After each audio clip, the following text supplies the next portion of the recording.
오늘 8절 말씀을 제가 한번 다시 읽겠습니다. 그러므로 그들을 본받지 말라. 구하기 전에 너희에게 있어야 할 것을 하나님 너희 아버지께서 아시느니라. 이 말씀이 오늘 제가 여러분들에게 전하려고 하는 주된 말씀입니다. 여러분들에게는 누구에게 기도합니까? 라고 하는 제목으로 알려드렸지만 또 하나의 제목이 있다면 하나님에 대한 오해 이런 정도로 제목을 정할 수 있을 것 같습니다. 저 역시 이 말씀을 준비하다 보니까 우리가 하나님에 대해서 오해하고 있는 게 참 많구나. 그럼 그냥 단순히 이제 하나님을 이방인들이 알듯이 하나님 아예 모르는 무지도 포함이 되지만 유대인들처럼 하나님을 잘 안다고 하고 또 하나님의 사랑도 알고 다 용어는 다 아는데 진짜 몰랐구나라고 느끼는, 제가 이제 그 경험을 최근에 2번을 했는데, 한 번은 이제 제가 우리가 읽고 있는 온유하고 겸손하게라고 하는 책을 보면서, 온유하고 겸손하니 이 책을 보면서 하나님의 사랑과 자비에 대해서 제가 다시 알게 됐어요. 내가 알고 있었던 것들이 굉장히 짧았구나, 굉장히 부족했구나라는 사실을 제가 알게 됐습니다. 그리고 최근에 이제 우리 자녀와 대화하는 가운데서 하나님에 대한 사랑과 하나님이 우리를 향하신 사랑이 그게 정말 이렇게 전기처럼 이렇게 찌릿하게 오는 그런 깨달음을 좀 생각해보는 그런 하나님이 은혜를 주셨습니다. 그래서 오늘 이 내용을 여러분들과 함께 나누고자 합니다. 특별히 오늘은 기도에 대해서 얘기를 하게 될 거예요. 우리 지난 시간에 사람 앞에 보이기 위해서 하는 그 행위에 대해서 이제 주님이 3가지 예를 드셨잖아요. 구제의 예를 드셨고, 이제 2번째가 기도, 3번째가 금식, 요 3개인데, 구제는 우리가 지난주에 좀 설명한 걸로 제가 넘어가겠습니다. 오늘 이제 기도에 대해서, 기도를 특별히 주님이 좀 길게, 다음 구제 주기도문이 나오거든요. 이제 요 내용을 우리가 이제 살펴봐야 됩니다. 굉장히 중요하겠죠. 왜냐하면 기독교에서 기도가 되게 중요하거든요. 근데 중요한 건 아는데 하도 많이 들어가지고 알고 또 왠지 느낌이 중요할 것 같잖아요. 그죠? 기도 오래 많이 하면 신앙이 좋아 보이고 그런 것도 있고. 또 여러분 왜 기도를 하면 좋을 것 같아요? 중요할 것 같아요. 그게 이제 하나님이 왠지 내가 1시간 기도하고 2시간 기도하면 설득당할 것 같지 않으세요? 여러분들한테 뭔가 하나님에게서 뭔가 좋은 걸 끄집어낼 수 있어요. 그게 뭐든지 간에 그런 느낌적인 느낌이 있죠. 왜냐하면 이게 우리 일상에서 있는 일이거든요. 항상 은혜의 주요한 3가지 수단 중에 하나도 기도니까 기도 얼마나 중요하겠습니까? 근데 실천적으로도 제일 안 하는 게 기도기도 해요. 알면서 안 하는 것 중에 하나가 이제 이건데, 또 어떤 분들은 기도를 통해서 많은 유익을 누리기도 합니다. 역사적으로도 그렇고. 성경에도 이제 기도하라고 하는 명령이 되게 많아요.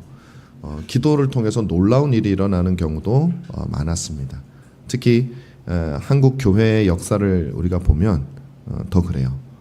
기도는 어떤 신령함의 상징처럼 여겨지고 신자의 삶에서 빼놓을 수 없는 하나의 요소로 느껴지죠.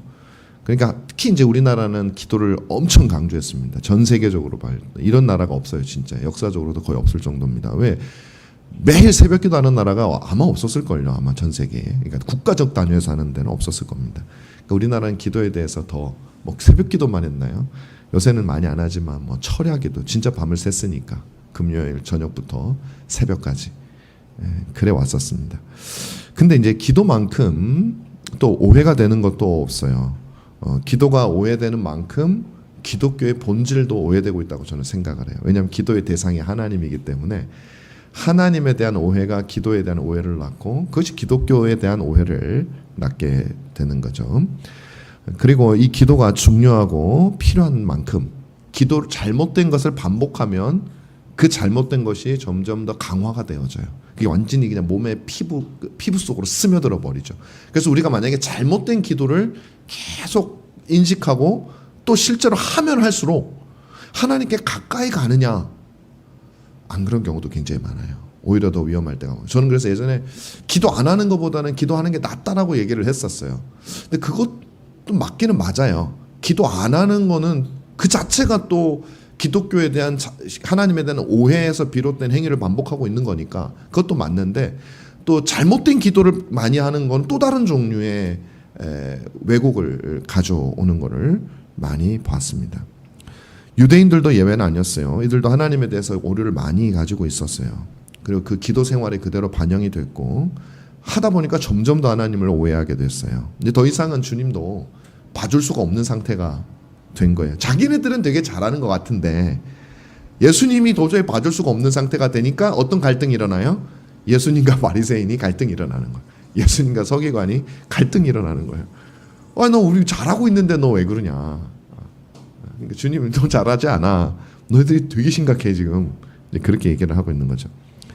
그래서 주님 오늘 기도에 대해서 가르치면서 특별히 이제 본문을 보면 두 개의 오류를 말씀을 합니다. 첫 번째는 이제 바리새인들을 비롯한 유대인들의 오류고요. 두 번째는 이방인들의 오류를 따라하는 거. 이방인들의 오류가 또 스며들어와 버렸어요. 이 두 가지 오류입니다. 먼저 여러분 유대인의 오류에 대해서 한번 잠깐 보겠습니다. 주님이 말씀하시는 것은 기도를 자랑의 수단으로 삼았다는 거예요. 오늘 읽었던 것처럼 외식하는 자와 같이 기도하지 마라. 그 외식하는 자가 누구예요? 바리새인을 말하는 거거든요. 근데 제가 왜 유대인이라고 또 얘기를 하냐면 민족의 지도자들이 막 잘못된 기도의 모습을 보여주고 있는데 그 지도자한테 배우는 사람들이 바르게 갈 수가 없죠. 그러니까 같아요. 같은 겁니다. 같이 둘 다 잘못하고 있는 거예요. 막 길거리 어귀에 서서 그냥 내가 이렇게 기도하고 있다. 내가 이렇게 경건한 사람이다. 내가 이렇게 훌륭한 사람이다. 라고 자랑을 하고 있는 거죠. 이게 이제 유대인들이 보여주는 오류죠. 제가 지난 시간에 얘기를 했어요. 지난주에. 그래서 가장 은밀하고 가장 하나님에게만 해야 될 그 기도를 사람들에게 보이기 위해서 하나님을 이용하는 거는 결국은 뭐냐면 쉽게 말하면은 들러리로 세우는 거예요. 하나님은. 여러분 들러리라는 말이 참 그게 안 좋은 말이잖아요. 네가 날 들러리로 세워? 내가 더군다나 애초부터 조연이거나 애초부터 단역이거나 애초부터 들러리로 간 사람은 괜찮아요. 여러분 결혼식 때 들러리 보신 적 별로 없죠. 저도 한국에서는 우리나라에서는 별로 못 봤는데 제가 이제 그 외국에서 결혼식을 딱 한 번 가본 적이 있었거든요. 그 결혼식에 보니까 진짜 들러리가 있더라고. 근데 들러리가 어린애가 아니라 신랑 신부 친구들이에요. 친구들. 그래서 이제 신부가 또 신랑이 옷을 맞춰주더라고요. 비슷한 옷을 쫙 입고 와요. 드레스를 긴 드레스를. 그리고 옆에 결혼식 하는 내내 옆에 쫙 서 있어요. 근데 이 들러리는요. 들러리로 갔기 때문에 자기가 들러리여도 괜찮아요. 근데 만약에 신랑이 결혼을 해야 되는데 들러리 옷을 입혀놔. 그리고 주인공이 자기가 아니라 뭐 이상한 사람이 주인공이 돼 있어. 결혼 예식장에 왔는데 이거는 뭐 기분 좋고 나쁘고의 문제가 아니잖아요. 이거는 뭐 이게 말도 안 되는 일이 벌어지는 거잖아요. 그런 거거든요. 그러니까 하나님이 기도 시간에 주인공이 되셔야 돼. 근데 하나님은 사실 기도에만 주인공이 아니라 모든 일에 있어서 주인이 되셔야 돼. 우리의 가장 관심을 많이 받는 분이 스타가 돼. 주연이 돼야 되는데 하나님을 들러리로 만들어버리고 조연으로 만들어버리고 단역으로 만들어버리면요. 여러분 연예인들 저도 뭐 사실 잘 모르지만 예전에 드라마나 이런 거 보면 연예인들 사이에서 그 어떤 시기심이나 이런 게 어마어마하잖아요. 그거 없으면 또 그 자리까지 못 올라가죠. 근데 내가 스포트라이트를 받아야 되는데 못 받으면 얼마나 신경전이 벌어지게요. 걸그룹에서 센터 자리 놓고 얼마나 저는 그거 몰랐어요. 그 자리가 그렇게 중요한지. 제가 볼 때는 뭐 센터가 그렇게 많이 보는 것도 아닌데 저는 그냥 본 적도 별로 없지만 그냥 뭘 보는지는 모르겠는데 센터가 중요한가 봐. 센터가 그렇게. 그 센터 자리 차지하려고 얼마나 자존심 상해요. 그럽니까? 근데 기도 시간에 우리 하나님을 들러리로 세워보는 거예요. 이거는요 굉장한 모독이 사실은 그죠? 그러니까 주님의 성품이 좋으셔서 우리를 자주 봐주시는 거지. 만약에 연예인 누구와 같았으면요 우리는 벌써 죽어도 몇 번 죽었어요. 있을 수 없는 일이죠. 우리는 감사하지도 않아. 그게 당연하다고 생각을 해. 왜? 내가 센터라고 생각하니까. 아니거든요. 그러니까 주님 이제 그 오류는 그거예요. 주님은 그걸 굉장히 불쾌하게 생각하실 수밖에 없어요. 근데 주님이 자비로우셔서 우리를 사랑하셔서 그것을 녹여내시는 건데 우리는 그게 잘못된 걸 모르고 있는 거죠. 자, 그게 우리 유대인들의 오류입니다. 자, 둘째는 이방인들이 기도할 때 범하는 오류예요. 여러분 아시다시피 기도가 기독교에만 있는 건 아니에요. 모든 종교의 기도가 다 있습니다. 근데 여러분 문제가 뭐냐면 우리의 기도를 이방인들의 기도와 같이 우리가 생각하는 경향이 있다라는 거예요. 이게 심각한 문제예요. 그러니까 불교에도 기도가 있고 이슬람교에도 기도가 있고 뭐 이슬람교는 기도 더 많이 하잖아요. 근데 그 기도 우리 옛날에 미신 종교에도 기도가 있잖아요. 우리 할머니들 새벽에 일어나서 그냥 치성을 드리고 그렇게 했단 말이에요. 그 우리나라만이 아니라 외국도 마찬가지예요. 다 기도가 있는데 우리의 문제는 뭐냐면 기독교의 기도를 이방인들의 기도와 우리도 같이 생각한다는 그걸 왜 그러냐면 신개념이 비슷해 버려서 그래. 신개념. 하나님 믿는 신이 가만 따지고 보면 비슷해요. 근데 안 비슷하잖아요, 여러분. 우리 하나님과 이방 신들은. 근데 우리는 그렇게 생각할 때가 참 많은 거예요. 여기에 이 기도가 두 개가 어떻게 다른가를 아는 것이 여러분의 핵심이에요. 여러분 이방인의 기도의 특징은 뭔지 아세요? 결국에는 신을 움직이는 기도예요. 신을 움직이는. 자기들 신을 자기가 움직이는 거예요. 자기들이 원하는 것을 성취하기 위해서 신을 움직이는 거예요. 그게 여기서 말하고자 하는 이방인들의 기도예요. 여러분 신을 움직이는 기도 딱 들으면 어떤 느낌 드세요? 솔직히 그게 이상하다고 생각 드세요? 그게 아니라 우와 이런 생각 들지 않으세요? 신을 움직이는 기도 대단한 기도. 우리는 그렇게 배워왔다니까 많은 경우에. 와 하나님을 네가 정성을 다하면 하나님도 움직일 수 있어. 네가 하나님을 움직였어. 대단한 사람이야. 이렇게 우리가 생각을 하는 경우가 참 많아요. 그게 대단한 기도라고. 여러분 이게 대단한 기도일까요? 여러분 보세요. 기도하는 사람이 있고 뭔가를 하는 사람이 있고 뭔가에 그 사람에 의해서 옮겨지는 무언가가 있어요. 누가 더 위대해요? 뭔가를 하는 사람이 위대하죠. 실감이 안 나면 예수님이 제자들에게 너희가 겨자씨만한 믿음이 있어도 이 산을 옮겨서 저 바다로 가게 하면 옮길 것이다 그렇게 얘기를 했잖아요. 겨자씨만한 믿음이 있어도. 그럼 여러분 그 믿음이 대단하다는 거예요? 안 대단하다는 거예요? 대단하다는 거죠. 그 믿음이 뭘 한다고요? 옮기는 거라고요. 옮기는 것을 대단하다고 하는 거예요 지금. 근데 여러분 그때는 물론 하나님도 대단하다고 하죠. 하나님이 옮기시니까 대단하다고 하죠. 그런데 여러분 산을 대단하다고 하는 사람 있어요? 우와 이 믿음이 산을 옮겨서 산이 대단하구나 이런 생각해요? 아니잖아. 똑같아요. 우리의 기도가 하나님을 옮겼어. 그럼 뭐예요? 하나님이 대단하다는 얘기가 아니에요. 네 기도가 대단하고 네 정성이 대단하고 우리의 뭔가가 대단하다는 얘기예요. 근데 우리는 지금 여러분 깊은 곳에 이렇게 반대로 생각하는 경향이에요. 그게 우리 신앙에 많은 왜곡을 가져와요.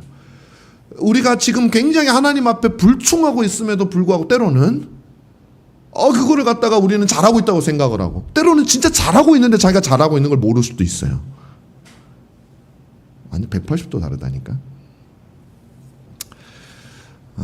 여러분 신을 움직이는 기도는 그럴듯하지만 사실은 하나님을 아주 멸시하는 거예요. 사실은 여러분 의도는 아니라고 생각을 해요. 우리들의 의도는 아니라고 생각을 해요. 하나님 멸시하려고 그러는 거 아닌데 근데 멸시하고 있는 거예요.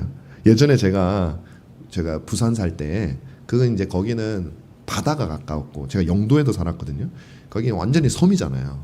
그러니까 거기는 이제 미신이 많아.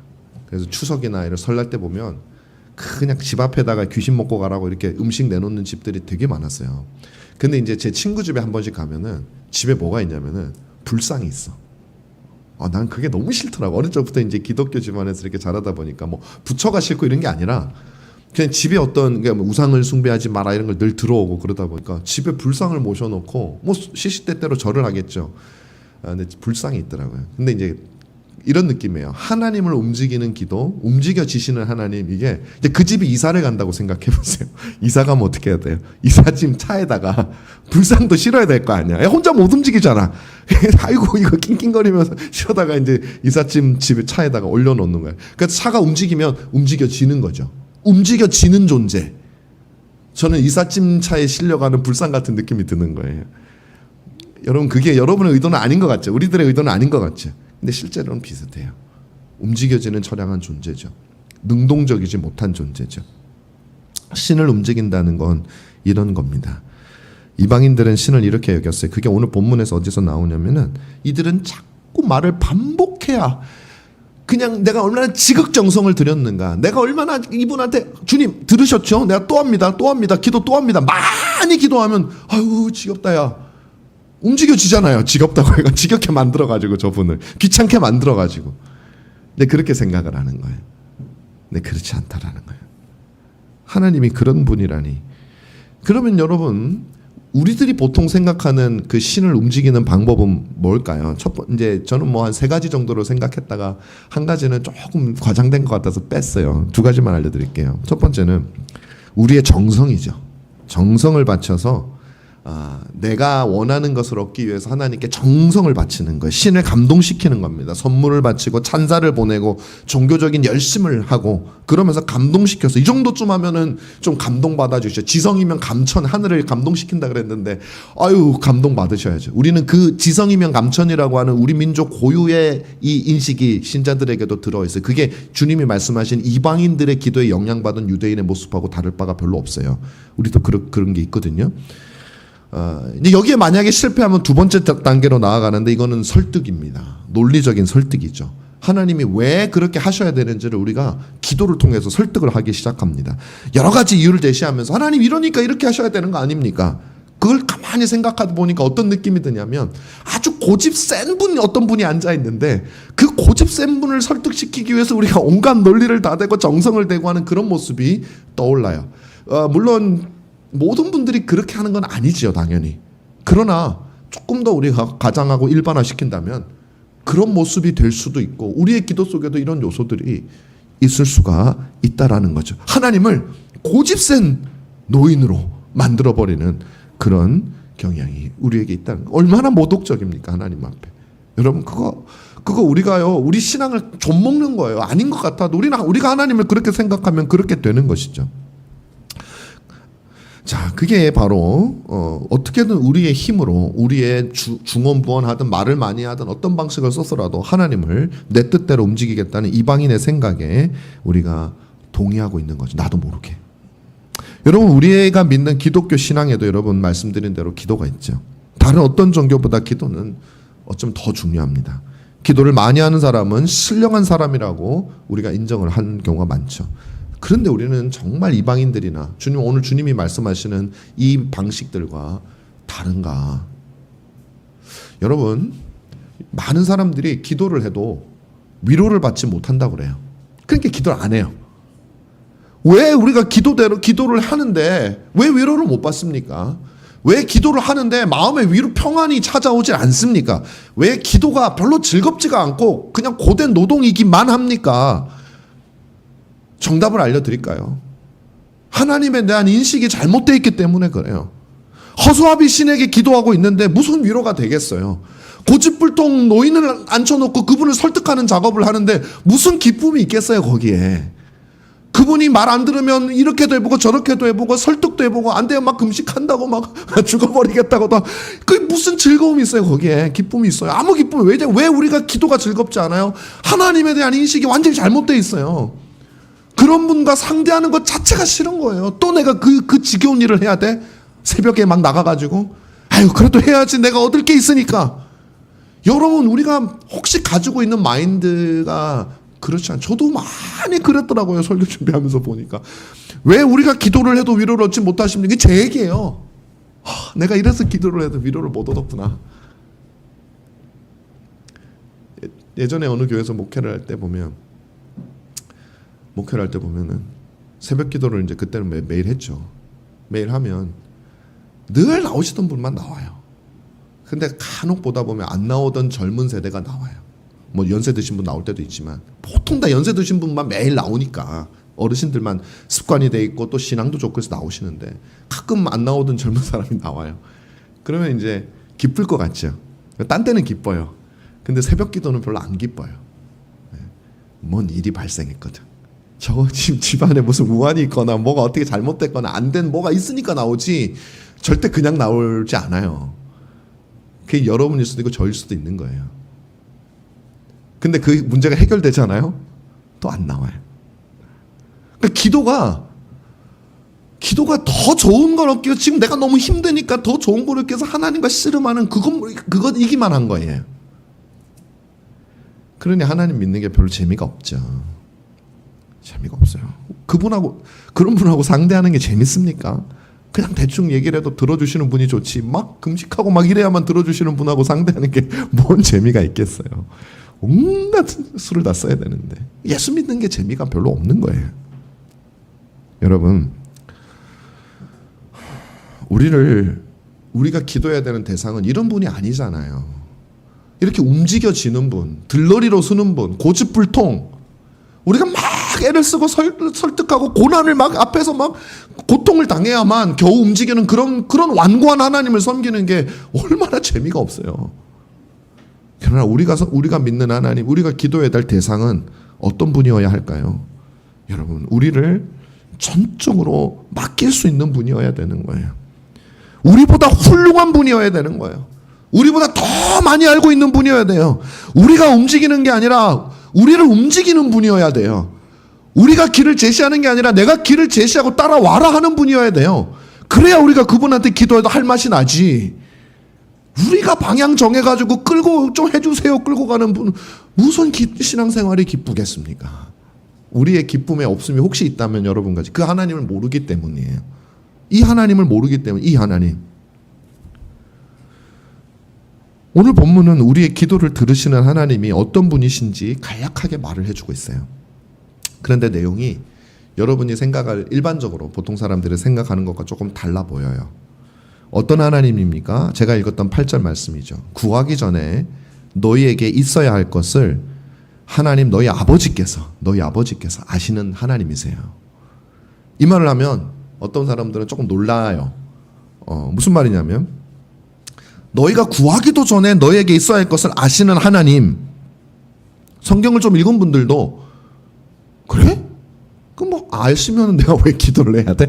근데 가지고 노나? 우리를 장난감처럼 취급하시나? 저분 다 하시는데 우리는 시시콜콜. 그럼 목사님 기도할 때 할 말이 없어요.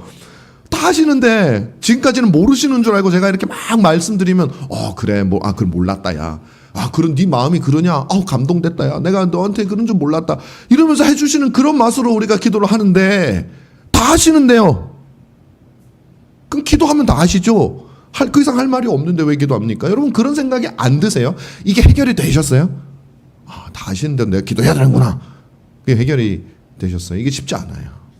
쉽지 않아요. 오늘 해결될지는 모르겠지만 한번 우리가 해결해 보려고 한번 다가가 보십시다.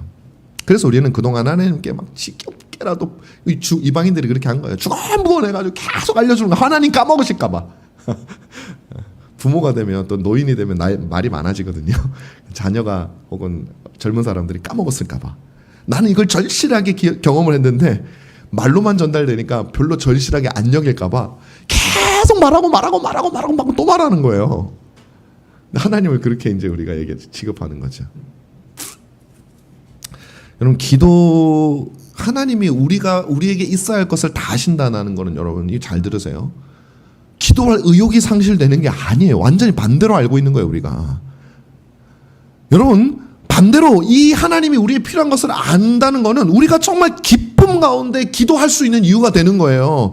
그래서 기도하는 거예요. 그래서 바로 그분을 찾고 있었던 거 아니에요? 우리의 신앙의 대상, 우리의 믿음의 대상은 우리가 무슨 생각을 하고 우리에게 필요한 게 뭔지를 다 아시는 분을 여러분이 믿고 싶은 거 아니에요? 그 정도쯤 돼야 우리 하나님이 그분을 섬기지. 그럼 우리 뭐가 뭔지도 모르는 분을 우리는 지금까지 믿고 있었단 말이에요. 여러분, 이게 이상하죠?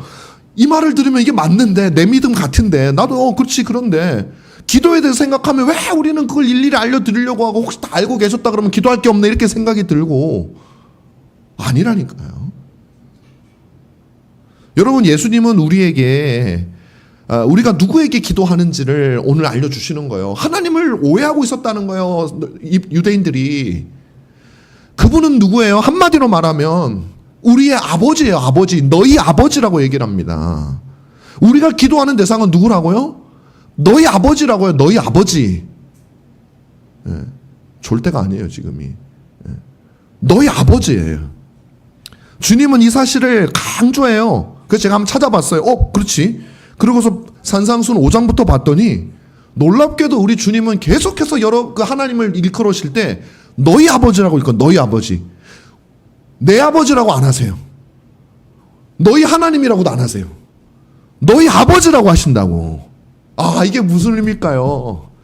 저는 3가지 정도를 생각했어요. 하나는 오늘 본문에 명시적으로 나오고, 다른 2가지는 좀 유추한 성경 전체에서 찾아낸 겁니다. 첫 번째, 아버지는요, 우리가 기도하는 대상인 아버지 씨는 어떤 분이냐? 제가 방금 말씀드렸지만 우리에게 필요하고 우리에게 있어야 할 것을 우리가 구하기도 전에 알고 계시는 분이에요. 여러분, 그게 아버지의 정의예요. 제가 이 구절을 묵상하면서 너무 막 가슴에 이제 와닿은 거죠. 왜? 이 부분이 아버지란 어떤 존재지? 내 아들, 내 딸이 필요한 거를 미리 아시고 그것을 준비시켜서, 그래서 아이들이 학교 가고 싫다는 것도 어릴 때 입학시켜서 학교 보내고 공부해야 되니까 공부하고, 또 이 아이들이 열 몇 살짜리 나이를 모르는 것들을 그냥 더 알려주려고 그러고, 그게 부모 아니에요?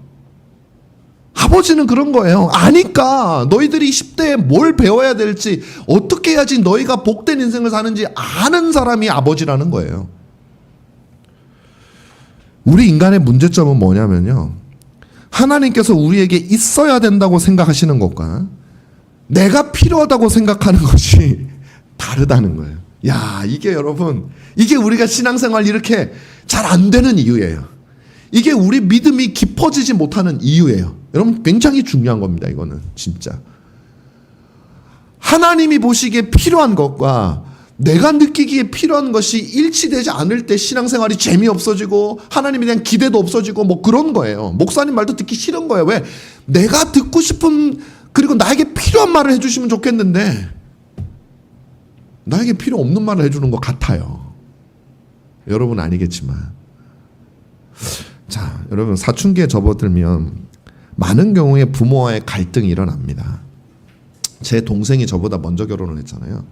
그래서 이제 자녀들이 셋인데 얘네들이 사춘기를 저보다 먼저 겪었죠. 동생이지만 어떻게 이런 면에서 형이 인생을 먼저 살았기 때문에.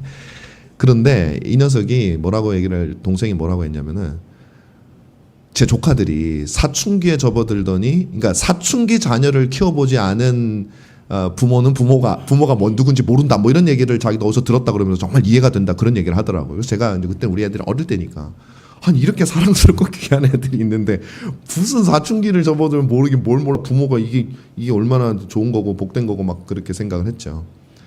근데 우리 애들도 사춘기를 이렇게 심하게 겪은 건 아닌데, 아무래도 사춘기에 들어가다 보니까 제가 그 전까지는 경험하지 못했던 것들을 이제 경험을 하기 시작했어요. 근데 이건 비단 저만의 문제가, 저 목회할 때 상담도 많이 받았어요. 사춘기를 둔 부모님이, 어떤 부모님은 어머니하고 아들하고 너무 갈등이 심해가지고 아버지가 진지하게 따로 살 걸 고민하더라고. 아들이 고등학교 2학년 때였는데 그때 엄마하고 따로 사는 걸 고민하더라고. 저 이해가 안 됐어요. 그래도 엄마인데, 애야 그렇다 치지만 엄마인데도 그런 마음이 들까? 근데 그런 어려움도 있을 수 있어요. 왜 그게 있습니까? 그러니까 어릴 때는요, 아이들이 전적으로 부모의 말에 순종을 하죠. 왜냐하면 아는 게 없잖아요. 어린 아이들이. 세상이 무섭잖아요. 일단 엄마를 벗어나면 무섭잖아요. 그러니 나를 안 무섭게 해주는 분 말을 들어야죠. 있으라 그러면 믿고, 가자 그러면 가고, 그러는 거잖아요. 근데 애들이 크기 시작하면요, 자기 지식이 생기고 자기도 힘이 세지고 자기가 자기를 어느 정도 보호할 수 있겠다는 생각도 들고 세상을 보는 눈도 생기고 그런단 말이에요. 그래서 우리 아은이도 어릴 때는 엄마가 가면 어디든지 갔어요. 근데 요즘에는 가자 그러면은 안 갈래요, 이렇게 할 때가 있어. 그냥 저 집에서 있을래요. 그럼 참 좋지, 어떻게 보면은. 그냥 이제 부부가 홀가분하게 갈 수 있으니까. 근데 한 명은 되게 섭섭해. 왜? 이제 그늘을 벗어나기 시작되는구나. 사춘기 되면 그게 굉장히 강해지죠. 그래서 등치도 아빠하고 비슷해. 세상도 내가 한 10몇 년 살아보니까 뭐 별게 없어. 아침에 해 뜨고 저녁에 해 지고 뭐 봄, 여름, 가을, 겨울 있고 뭐 학교 가서 아침에 인사하고 뭐 이런 거지, 뭐 별거 있나. 자기가 경험해본 10몇 년의 세상을 자기가 이제 충분히 안다고 생각을 하고 그것을 통해서 평생을 유추해보니 별게 없는 거예요. 자, 그러니 고등학교 때 꼭 공부가 그렇게 중요하지 않다. 보통의 경우는 공부보다 나는 게임이 더 나를 행복하게 해. 근데 부모하고 차이가 거기서 나는 거예요. 부모는 10대를 살았고, 제가 우리 학생들한테 공부하라고 얘기하는 거 절대 아니에요. 절대 아니고 제가 경험하는 거기 때문에 그래요. 자, 봅시다. 10대를 살았고, 20대를 살았고, 30대를 살았고, 40대를 살았고, 50대를 살았어요. 살고 있어요. 근데 자녀들은 10대밖에 못 살아봤어. 그러면 20대의 인생이 어떻게 펼쳐질지, 30대는 어떤 방식으로 살아갈지, 세상은 40대인 여러분들을 어떻게 대할지 모르잖아요. 그러니 10대 지금까지의 나의 경험만을 기초로 볼 때는 지금 이 순간에는 게임을 하는 게 다른 어떤 걸 하는 것보다 확실하게 좋은 투자라고 하는 생각이 드는 거예요. 그게 나의 필요야. 근데 부모는 아니죠. 너희에게 필요한, 너희에게 있어야 할 것이 무엇인지 아는 이 하나님처럼, 아니야, 내가 20대를 살아보고 30대를 살아보고 40대를 살아보고 50대를 살다 보니 10대에 너희에게 정말 필요한 게 있어. 요거예요. 주님이 지금 우리에게 말씀하시는 게 그거. 왜 우리가 하나님을 전적으로 의지하지 못하는가? 내가 살아본 경험에 의하면 그게 100살이라 할지라도 내가 100년을 살아봤더니 인생이란, 기독교는 필요 없어요. 그냥 뭐 어떻게 하는 게 행복이에요. 행복하기 위한 뭐 조건 뭐 이래가지고 100살 사신 분들이 얘기하시는 거 많이 맞아요. 근데 저는 그분에게 묻고 싶어요. 110년을 살아봤냐고.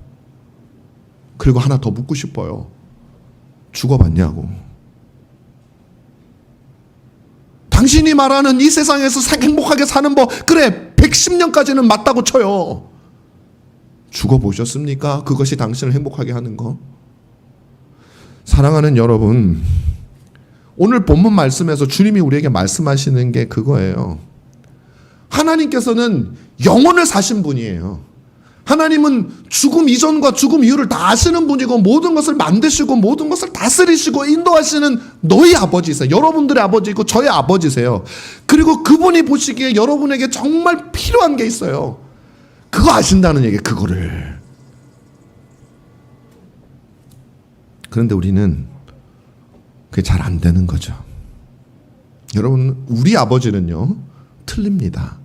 저도 혼자 지금 50대를 살고 있다고 잘난 척하면서 되게 많이 하는 것처럼 얘기하는데 저 여기까지밖에 몰라요.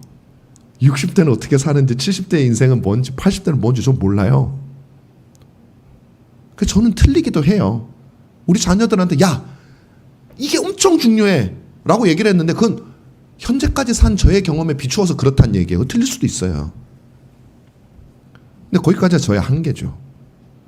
근데 여러분, 하늘에 계신 여러분의 아버지는 안 틀려요. 다 사셨거든. 다 경험해 보셨거든. 다 아시거든. 영혼을 사시는 분이거든. 모든 것을 단번에 아시거든요. 그분은 시간을 두고 경험하면서 아시는 게 아니야. 그분은 모든 것을 단번에 아시는 분이라고요. 그 하나님이 우리에게 필요한 것을 아신다는 거예요. 이게 안 기쁩니까? 얼마나 복된 거예요. 그 하나님이 여러분의 아버지라고요. 아버지는 그걸 알면 자기 지식으로만 그치는 게 아니라 그걸 가지고 자녀를 이제 무차별적으로 보호하시기 시작하는 거예요. 자기가 할 수 있는 모든 걸 다해서. 바로 이것입니다. 그런데 여러분, 아버지라는 말에는 이 의미만 있는 건 아니에요. 두 번째로, 아버지라는 말에는 무한한 사랑이 있어요. 사랑이 있습니다, 여러분. 그게 아버지 아니에요? 아는 것뿐만이 아니에요. 사랑이 있어요.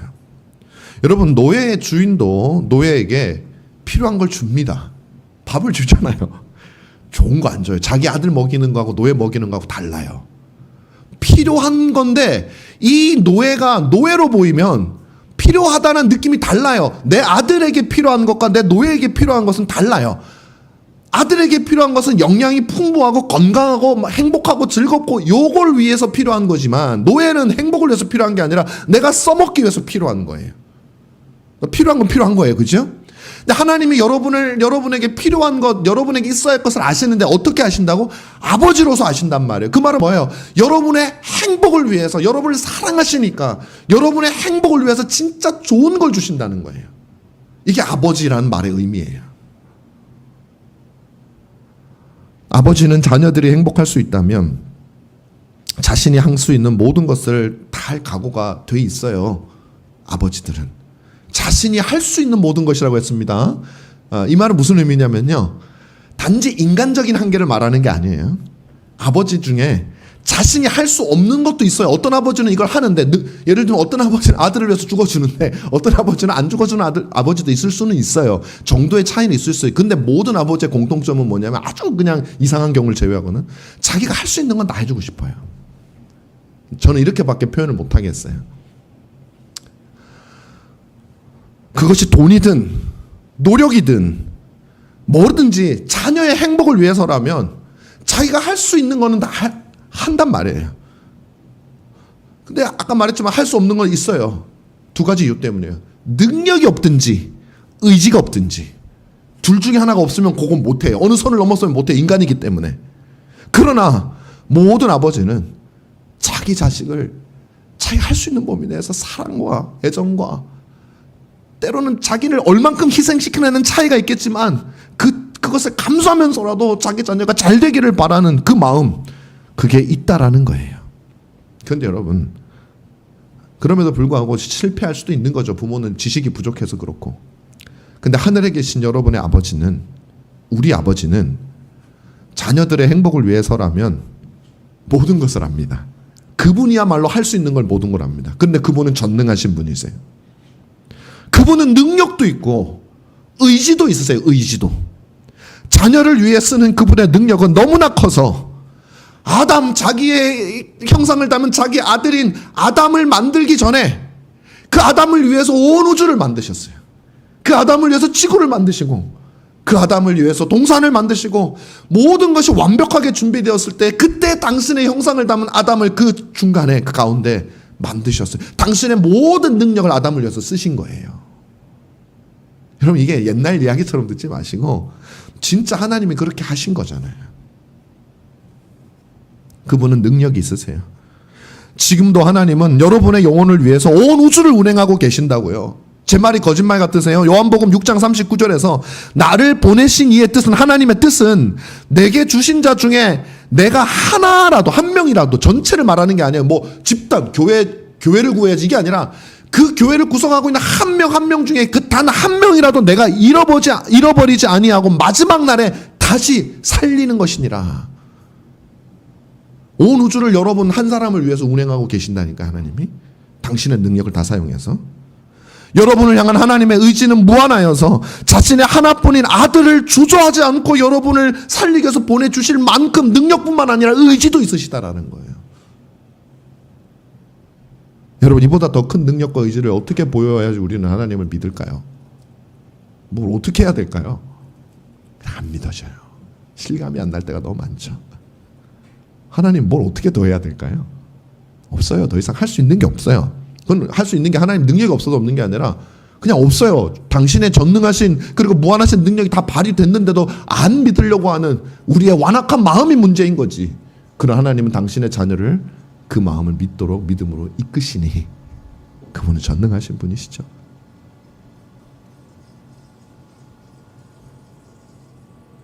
하나님은 우리 아버지시기에 그분이 행하시는 모든 것은 여러분 아들을 위한 거예요. 저는 아버지로서 이 느낌을 경험하게 됐어요. 제가 최근에 우리 자녀 중에 하나하고 이제 대화를 많이 하고 하다 보니까 제가 깨달은 게 뭐냐면 이거였어요. 내가 그 자녀를 위해서 하는 모든 행동이, 물론 저는 하나님처럼 완벽하지는 않은 걸 전제로 하고 하는 겁니다. 모든 행동이 정말 이 아이를 위한 거였는데, 근데 우리의 자녀들은, 여러분 대부분의 자녀 마찬가지예요. 그거를 내 뜻을 모르더라, 오해를 하더라고요. 나는 사랑의 손을 내밀었는데 부담의 손으로 받아들이는 거야.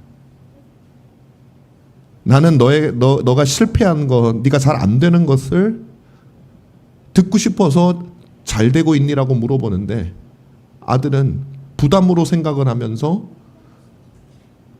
내가 잘 된 다음에 말씀드릴게요 라는 느낌을 가지는 거야. 아니야, 나는 네가 성공하는 거를 원하기보다는 네가 어려울 때 내가 돕고 싶어. 네가 힘들 때 찾아와서 나랑 얘기를 했으면 좋겠어. 그래서 얘기를 한 거지, 너가 성공하라고 푸시하는 게 아니야. 그걸 푸시로 느끼는 거예요. 근데 생각해 보니까 저도 그랬고 이 땅에 수많은 자녀들이 그렇게 느끼는 것 같아요. 그러면서 제가 하나님과의 관계, 제가 읽는, 요즘에 우리가 읽는 책도 있지만 그 책을 보면서 내가 이런 자녀였겠구나. 목사였지만 이런 자녀였겠구나. 목사였지만 하나님이 사랑으로, 하나님이 나에게 얘야 뭐 하고 있니? 이거는 너 그거 안 하면 안 돼. 이게 아니라 너 뭐 하고 있니? 근데 하는데 어려움이 없어? 어려움이 있으면 나랑 상의하자. 내가 도와줄 수 있는 모든 힘을 다해서 도와줄게. 이 말을 한 건데 부담이에요. 그 말 나한테 적분도 하지 마세요. 그런 느낌으로 나는 받아들이지 않았는가. 하나님의 사랑과 하나님의 자비를 안다고 하지만 하나도 모르지 않았나. 하나는 아니겠지만 대부분 모르지 않았나. 그 생각이 드는데 하나님 앞에 정말 내가 잘 몰랐구나. 목사고 뭐 신학 박사고 뭐 책으로 배울 수 있는 게 아니구나 이게. 하나님의 은혜가 있어야 되는구나. 정말 그게 그 순간에 말하는 순간에 막 가슴에 막 느껴졌어요. 이게 전달이 어떻게 될는지는 잘 모르겠어요. 그래서 이렇게 생각을 한 거예요. 하나님은 우리의 아버지시기 때문에 그분이 행하시는 모든 것은 아들을 위한 것이다. 그게 중요한 정답인 것 같아요. 부담으로 느낄지라도 그럼 부담 주려고 하는 게 아니에요. 어느 아버지가 부담 주려고 아들에게 설령 부담을 주는 것도 아들을 위한 거죠, 사실은. 그렇게 하면 뭐 좀 할까. 그러니까 이게 말이 어떻게 들릴지 모르겠지만 그 마음 기저에는 뭐냐면 내 아들이 행복했으면 좋겠다. 내 아들이 복됐으면 좋겠다. 이거죠. 그건 모든 아버지의 공통점이죠. 이것이 참된 아버지가 아들을 사랑하는 방식, 혼내는 것도, 그리고 자신이 하는 모든 아들을 위한 참는 것도, 인내하는 것도, 모든 것이 아들을 위한 마음으로 참된 아버지는 하는 거죠.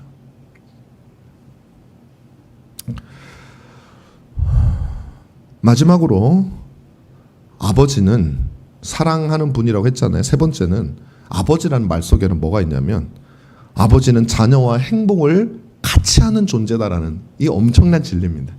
아버지는 자녀와 행복 운명 공동체라는 의미를 주님이 담고 사용하시는 거예요. 하늘에 계신 너희 아버지라고 말할 때 그냥 뭐 착한 분, 좋은 분, 사랑을 막 베풀어 주시는 분 이 차원이 아니라 행복을 아들과 공유하시기로, 이걸 다르게 말하면 네가 불행하면 나도 불행해지기로, 그게 아버지예요. 그게 아버지예요. 여러분, 자녀를 대하는 게 힘든 게 뭐예요? 여러분 자녀 아시는 분이 많지 않겠지만은 자녀를 양육하다가 제일 힘든 게 뭡니까? 제가 볼 때는 그거 같아요. 성질대로 못하는 거. 성질대로 하면요 말 안 듣잖아요. 예를 들면 공부하기 싫다 그러잖아요. 나가! 그럼 그만이야. 다른 사람은 그렇게 할 수 있잖아요. 근데 나가요 진짜 만약에. 그러면 기분 좋습니다. 아야 나갔다 야. 아유 속이 시원하네. 망해봐라 이놈아. 망하면 좋아요? 설령 망하도록 하더라도 망해서 깨닫고 돌아오기를 바라는 거지, 망해서 죽어버려라 하는 아버지가 그건 정신 이상 아버지예요. 여러분, 아버지가, 부모가 하는 거짓말 중에 최고의 거짓말이 뭔지 아세요? 내가 공부하라고 하는 게 나 잘 되려고 그러냐 니 잘 되라고 그러는 거지. 그 거짓말이에요. 거짓말. 솔직히 나는 몇 번 얘기했는데 하면서도 거짓말인데 이거 생각이, 양심이 가책이 왔어요. 왜 거짓말이냐. 첫째는 아들 잘 되라고 딸 잘 되라고 하는 말이 맞죠. 둘째로는 그래 나도 행복하기 때문에 하는 거 아니에요? 내 자녀가 실패해서 비참하게 살면 나도 불행해지지 않아요? 여러분 그거 생각만 해도 끔찍하지 않습니까? 그래서 아들에게 딸에게 공부해라 뭐 해라 뭐 배워라 뭐 이렇게 해라 부지런히 살아라 우리 부모로서 기도해라 뭐 하나님 말씀 읽어라, 구구절절 우리 부모가 얘기하는 모든 것은 저 아이의 행복과 나의 행복이 하나가 되어 있기 때문에, 하나가. 근데 그게 하나님이 우리에게 그렇게 하신다는 거예요. 이게 아버지라는 말의 의미예요. 하나님이 내가 너와 행복을 공동 운명체가 될게. 네가 불행하면 나도 불행하고, 네가 지옥 가면 나도 지옥 가는 느낌이니 내가 나를 위해서라도 너를 살릴 수밖에 없어. 여러분, 세상에 공동 운명체가 뭐 얼마나 있습니까? 저는 배우자가 왜 귀한가? 부모님 귀하죠. 부모님 너무 귀하시죠. 왜? 우리가 성장할 때까지는 우리가 공동 운명체를 해오셨으니까. 근데 결혼을 하고 나면 여러분의 공동 운명체는 누구예요? 배우자예요. 평생을. 그래서 결혼 세월이 길어지면 길어질수록 배우자를 더 사랑해야 되고 더 귀하게 여겨야 되고, 왜? 나랑 행복을 공유하고 있는 관계가 되는 거예요. 이게 하나님은 우리와 영원토록 그렇게 하시기로 하셨어요. 우리가 나기도 전부터. 사랑하는 여러분, 저는 여러분들이 이 진리를 깊이 깨달았으면 좋겠어요. 저도 마찬가지. 더 깨달아야죠. 훨씬 더 깨달아야죠. 이게 바로 아버지라는 말의 의미입니다. 시간이 좀 길어졌어요. 여러분, 저는 모든 인간 아버지가 다 그렇다는 말은 아니에요. 사람마다 다릅니다. 착한 아버지도 있고 엄한 아버지도 있고 뭐 엄청 착한 아버지도 있고 뭐 그저 그런 아버지도 있고 나쁜 아버지도 있어요. 또 엄청 나쁜 아버지도 있어요. 그러나 여러분, 아버지라고 하는 말 자체가 원래 가리키는 것은 제가 했던 이거예요. 여러분 자꾸 사람 아버지를 생각하실까 봐 제가 이거 하는 말이에요. 아버지는 사람에게서 온 게 아니에요. 아버지는 하나님에게서 온 거예요. 하나님에게서 온 것을 인간에게 적용해서 우리는 모형에 불과한 거예요. 여러분 아버지라는 말을 떠올리실 때 여러분 아버지를 떠올리시면 안 돼요. 하나님 아버지를 떠올려야 돼요. 그래서 제가 아까 참된 아버지라면이라고 얘기를 한 거예요. 그게 아버지, 이 하나님이 제가 설명했던 이 아버지의 원형의 원형. 우리 하늘 아버지는 인간 아버지와 비교할 수가 없어요. 그분은 전적으로 우리에게 필요한 것을 다 하시고 우리를 사랑하시고 그분이 우리를 향해서 이루시는 모든 섭리는 전적으로 우리 각 사람을 위한 거예요. 그분의 호흡과 그분의 진노도 그분의 모든 것도 우리를 인도하시는 모든 걸음도 다 우리를 위한 거예요. 죄악된 우리를 다루시는 것도 때로는 징계를 하시는 것도 다 우리를 위한 거예요. 그런데 하나님께서 이 죄악된 세상을 다루시고 이 세상에 한 명이 아니라 모든 자기 백성들을 다 선한 길로 인도하시면서 다루려다 보니 저와 여러분의 생애가 만화 같은 스토리가 안 되는 거예요. 만약에 한 명만 살고 있으면 만화 같은 스토리가 가능해요. 여러분이 힘들다 그럴 때 원하는 거 주고 해도 괜찮아요. 그런데 이 세상에는 수많은 사람과 수많은 종류와 수많은 기질과 수많은 일들과 죄악들이 득실되는 세상 속에서 당신의 백성들을 한결같이 인도하시려다 보니 우리가 기대하는 그 모습이 우리 인생에 펼쳐지지 않는 거예요. 근데 공통점은 뭐냐면, 분명하고 확실한 사실은 뭐냐면 우리를 복되게 행복하게 이루시기 위해서 모든 걸 다 하는 겁니다. 여러분 신데렐라의 스토리가 왜 신데렐라로 존재합니까? 그 만화의 모든 것이 신데렐라의 초점이 맞춰져 있으니까 그렇게 돼도 돼요. 현실은 그렇지 않아요. 우리만 초점이 아니에요. 그러니 하나님 우리 모두를 당신의 뜻으로 인도하여 주시는 겁니다. 모든 사람의 다양한 사람, 특성, 죄성 이 모든 것을 고려하다 보니 우리가 생각하는 시나리오대로 안 될 수 있어요. 당연한 거예요. 그러나 하나님은 또 다른 한면으로 여러분 모두를 신데렐라로 생각하고 있어요. 그렇게 해서 여러분 누구도 해하지 않도록, 누구도 그 사랑에서 끊을 수 없도록 지금까지 인도하고 계시는 거예요. 여러분, 여러분의 삶의 고난이 있더라도 하나님 아버지를 의심하지 마십시오. 그분은 여러분에게 필요한 것을 다 아십니다. 그분은 여러분에게 참된 행복과 영생을 주실 능력이 있는 거 알잖아요. 그리고 그것을 기꺼이 사용하실 의지가 있어요. 그 증거가 그리스도예요. 친히 이 땅에 오신 하나님, 우리를 위해서 보냄을 받은 하나님의 아들, 이보다 더 확실한 증거가 어디에 있습니까?